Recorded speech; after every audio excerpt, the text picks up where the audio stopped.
Ready na po ba kayo dyan na samahan ako? I-explore po natin yung Mount Embia sa ngayong araw na ito. Sadyang kayo lang po yung kasama ko dito, yung papasok dito sa tinatawag nilang Mount Embia, Singapore. So tara na, samahan nyo na ako, pati mga kuliglig ng mga insekto dito, sila yung mga kasama natin ngayong araw sa pagpasok natin sa kagubatan ito. So, super excited na talaga si Iay no na pumasok dito. Kaya tingnan yung dinadaanan natin. O talaga napakaganda talaga, 'di ba? As in, hindi naman nakakatakot kahit ikay nag-iisa lang napag-alagala dito sa loob ng kagubatan. Di naman totally nakagubatan, nakakahuyan lang pala. Tapos kapag ikay mapapagod sa kakalakad-lakad, may upuan ka rin din talaga tingnan nyo nga magandang disenyo pa nga yung pagkagawa nila ng mga ano dito, ano parang cottage dito kasi parang mushroom talaga. So tingnan nyo parang nasa bukid din talaga ako. Ano talaga namimiss ko lang talaga yung kasi nung kabataan ko kasi mahilig talaga ako pumunta ng kagubatan o nakakahuyan para mga ahoy kasi yung talaga yung ginagamit namin na panggatong sa aming mga niluluto.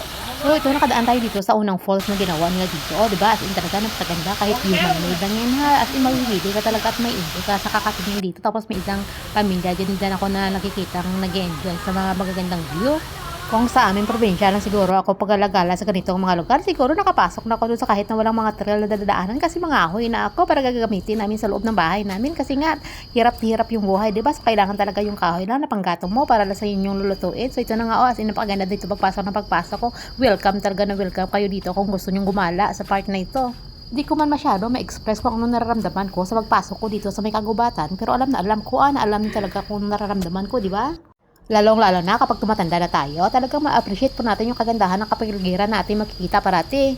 Yung lugar na ito, talagang bagay na bagay talaga sa mga taong maraming mga problemang dinadala. Sure talaga na makakapag-relax siya at makapag-isip-isip siya kung ano talaga yung tama niyang gawin para sa kanyang buhay.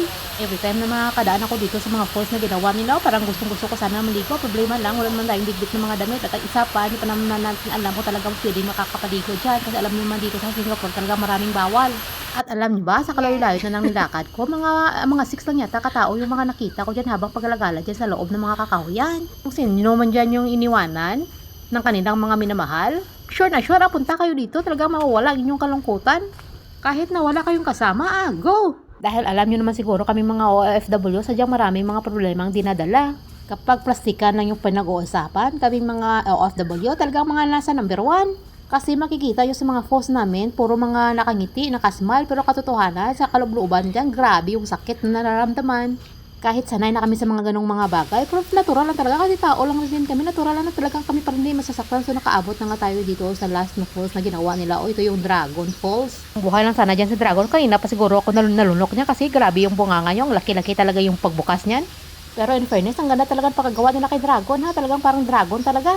Ako pa lang siguro nakita yung pumasok sa kakahuyan na nakadress at nakachinelas, ano, kasi wala talaga to sa plano ko man na makapasok dito sa may India, Mount India, dito sa may Sentosa, Singapore. Talagang sadyan dito lang talaga ako napadpad ng dalawa kong mga paa. Kasi nga, pag most of the time, kapag nakaplano po yung pupuntahan kong lugar, sure na sure talaga hindi po yung matutuloy. Kaya ito, kahit na walang plano, napadpad ako dito sa kakakalagitnaan ng mga kakahuyan. Pero okay lang yan. Ang importante, masaya lang si Ian nyo na nakapasok dyan Na-enjoy yun talaga yung paglalagala niya sa loob ng kakahuyan. O, tingnan nyo, diba? As in, napakaganda talaga yung pagkagawa nila sa kay Dragon. Mapawaw talaga kayo dito sa kaligitnaan na kagubatan. Makikita yung ganitong mga view. As in, talaga mapawaw talaga kayo. Kahit sino man. Pag ikay nakapasok dito, talagang hindi ka talaga magsisisi kasi may enjoy mo talaga yung pagpasok mo dito. Kapag lumaki ka sa bukid at pumasok ka dito sa mga kakahuyan nito, talagang manunumbalik sa iyo ang iyong kabataan. Kasi ganun yung nasa isip ko. Kasi naalala ko kasi noon nung mga kabataan ko pa na pumupunta kami ng mga kaibigan ko or mga kapitbahay namin na pumupunta sa mga kakahuyan, mga ngaahoy. Tapos mangunguha kami ng mga prutas, lalong-lalo na yung mga bayabas, mga santol at saka mga mangga. Marami kasi dun sa mga kakahuyan na pinupuntahan namin. So nangunguha kami kahit hindi sa amin. Na kapag kayo maabutan na may-ari ng prutas na pinagkukunan nyo, magsitakbuhan kayo kasi hindi kayo may-ari, kinuha nyo lang na wala kayong nagpapaalam. Pero ngayong panahon, pumasok ka doon sa mga kakahuyan na pinupuntahan namin, hindi ka na makikita ng mga hinog ng mga prutas kasi hindi pa papahinog pa lang, kinukuha na.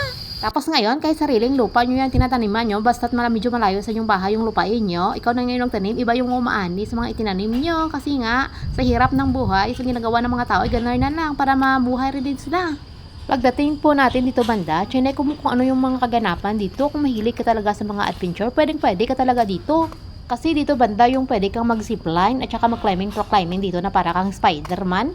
Kung nakapang hiking or nakapang sportswear sana at type, sana pwede talaga sana ako dito mag-try kasi mahilig talaga ako sa mga ganong mga adventure. Ang problema lang, inakadress ko tayo. So sabi ko na lang, babalikan talaga kita sa susunod kapag makagala na naman ako dito banda. Gustong gusto ko kasi yung mga ganun talaga ng mga adventure. Kaya talaga paglalaanan kita ng panahon balang araw, babalik talaga ako dito para makapag-adventure ko sa'yo. Promise yan, promise.